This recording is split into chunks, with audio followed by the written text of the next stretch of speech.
Il est là pour répondre à toutes vos questions. Thomas, avant de débuter, j'aimerais qu'on parle de Madeleine Riffaut. Parce que Madeleine Riffaut, elle nous a quittés cette semaine à l'âge de 100 ans. Et Madeleine, je l'appelle Madeleine parce que c'est aussi l'héroïne d'une bande dessinée qui a été signée par ton scénariste, Jean-David Morvan. Et qui était-elle? Alors Madeleine Riffaut, pour ceux qui connaissent pas le personnage, elle était quand même assez méconnue jusqu'à il y a quelques années.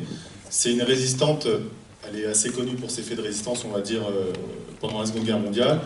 Et elle fait partie des quelques résistants et résistantes qui ont réussi à vivre jusqu'à 2024 pour pouvoir témoigner directement de ce qu'elle a pu vivre pendant ces années-là. Et puis ces années ensuite, plus tard, pour la guerre d'Indochine et pour l'Algérie. Parce qu'elle était reporter pour l'Humanité. Exactement. Donc c'est une dame avec un parcours assez incroyable, comme il n'en existe plus trop ici en France, vu qu'on a la chance d'être encore dans un pays en paix depuis quelques années.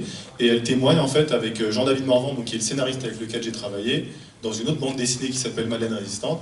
Elle témoigne de sa vie, en fait, de son parcours depuis sa tendre enfance, en passant par la résistance quand elle avait une quinzaine ou entre 15 et 20 ans. Et en fait, c'est un des rares témoignages directs qui reste encore aujourd'hui, qui est transmis en bande dessinée. Donc là, il y a le 3e tome qui est paru le 23 février, je crois, le 23 août, pardon, 23 août dernier. Et elle a eu 100 ans à ce moment-là, et elle est morte hier ou avant-hier, je sais pas. Avant-hier, oui. Avant-hier. Donc pour sa 100e année, et c'est quand même une tragédie, parce que je me rends compte aussi, moi, en travaillant sur un bouquin qui parle de résistance, que les résistants et les résistantes qui ont vécu cette période-là sont de moins en moins présents. Ils meurent en fait de plus en plus, vu qu'ils arrivent très rapidement vers des 100, 110 ans, voilà. Donc leur témoignage en fait n'est plus accessible aussi bien qu'il y a quelques années, et qu'il faut quand même préserver ce devoir de mémoire par la transmission dans la bande dessinée ou de n'importe quel autre support, mais que ça reste important quand même de continuer de partager ces œuvres-là qui permettent de transmettre encore tous ces récits assez fous en fait, qu'ont pu vivre certaines personnes pendant les années 40. Et voilà, donc Jean-David Morvan participe à ce devoir de mémoire. On l'a vu quand même dans l'Interminal, c'est la Seconde Guerre mondiale et tout, donc c'est possible que l'affiche rouge, ça vaut pas, globalement? Pas trop? Bon, je vous fais rapidement un débrief là-dessus. Après l'exécution des 23, dont fait partie Missak Manouchian, il y a tout le régime allemand qui a voulu mettre en place une forme de propagande en utilisant cette exécution-là pour pointer du doigt la résistance armée des immigrés et des étrangers, en les dénonçant de terroristes, d'armée du crime, etc., leur donner une mauvaise image, hein, c'est de la propagande pure et dure. Et donc ils ont imprimé ces affiches-là qu'on peut voir dans le bouquin, qui ressemblent un peu à ça, c'est possible que vous l'ayez déjà vu passer, et c'est des affiches qui faisaient 80 cm sur 1,20 m, donc elles étaient quand même assez grandes, et elles étaient placardées sur les murs de toutes les grandes villes. Et en fait, le but recherché, c'était que quand on était un passant ou une passante, qu'on passait dans la rue et qu'on voyait ces affiches-là, qu'il y ait un vrai sentiment de dégoût, de rejet de ces personnes-là qui représentaient une menace. Et cette affiche, elle n'est pas connue pour ça en fait, elle est connue pour avoir eu exactement l'effet inverse.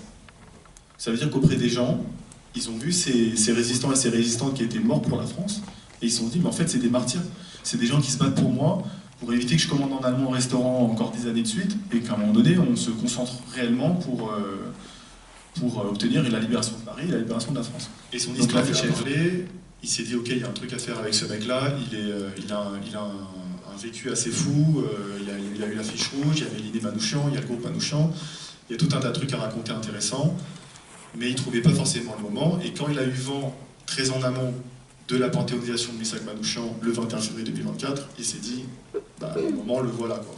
C'est le moment ou jamais de faire ce bouquin-là, il y aura une médiatisation, on va parler de lui, nous on va transmettre son histoire via la bande dessinée, donc ça va faire un support supplémentaire, et il s'est dit c'est maintenant. Et il cherchait un dessinateur d'origine arménienne, parce que pour bosser sur un arménien, ça faisait sens à ses yeux.